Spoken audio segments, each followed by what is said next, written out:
Very conservative family, a Baloch family where good daughters. I was 18 years old when I got married. I belonged to a very conservative family, a Baloch family where good daughters never say no to their parents.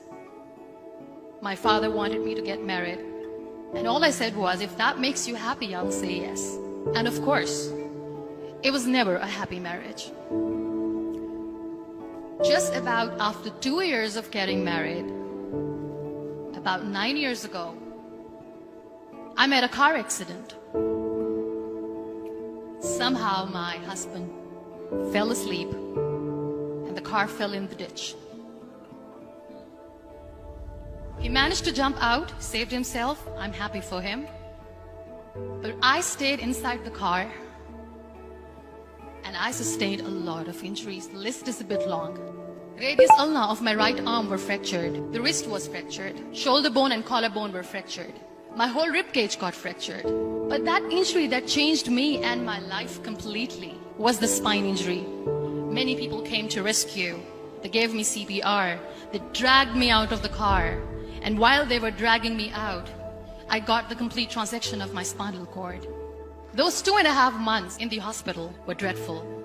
I was at the verge of despair.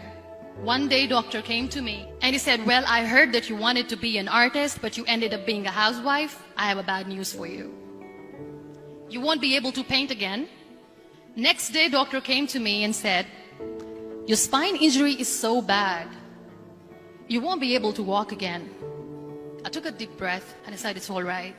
Next day, doctor came to me and said, because of your spine injury and the fixation that you have in your back, you won't be able to give birth to a child again. That day, I was devastated. I started to question my existence. Why am I even alive? So what kept me going was, one day I asked my brothers, I know I have a deformed hand, but I'm tired of looking at these white walls in the hospital and wearing these white scrubs. Bring me some colors, bring me some small canvas. I want to paint. So the very first painting I made was on my deathbed, where I painted for the very first time. What an amazing therapy it was. Without uttering a single word, I could paint my heart out. I could share my story. People used to come and say, what lovely painting, so much color. Nobody could see the grief in it. Only I could. And that day I decided that I'm going to live life for myself. I am not going to be that perfect person for someone. I am just going to take this moment and I will make it perfect for myself. That I'm going to fight my fears.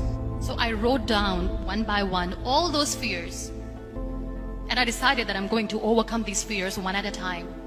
You know what was my biggest fear? Divorce. But the day I decided that this is nothing but my fear, I liberated myself by setting him free. And I made myself emotionally so strong that the day I got the news that he's getting married, I sent him a text that I'm so happy for you and I wish you all the best. And he knows that I pray for him today. Number 2 was, I won't be able to be a mother again. And that was quite devastating for me. But then I realized there are so many children in the world, all they want is acceptance. So there is no point of crying, just go and adopt one. And that's what I did.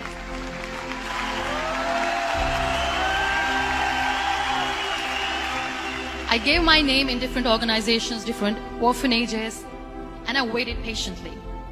2 years later, I got this call from a very small city in Pakistan. I got a call and they said, are you Muniba Mazari? There is a baby boy and would you like to adopt? I could literally feel the labor pain. I said, yes, yes, I am going to adopt him. I am coming to take him home. And that day, I was 2 days old, and today he's 6. You know, when you end up being on the wheelchair, what's the most painful thing?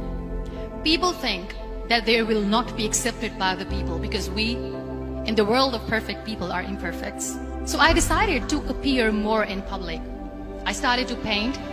I have done a lot of modeling campaigns. I decided that I'm going to join the national TV of Pakistan as an anchor person. I became the National Goodwill Ambassador for UN Women Pakistan, and now I speak for the rights of women, children, I was featured in BBC 100 Women for 2015. I'm one of the Forbes 30 under 30 for 2016. So when you accept yourself the way you are, the world recognizes you. It all starts from within.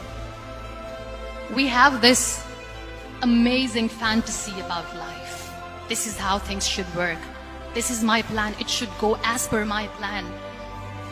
If that doesn't happen, we give up. I never wanted to be on the wheelchair. Never thought of being on the wheelchair.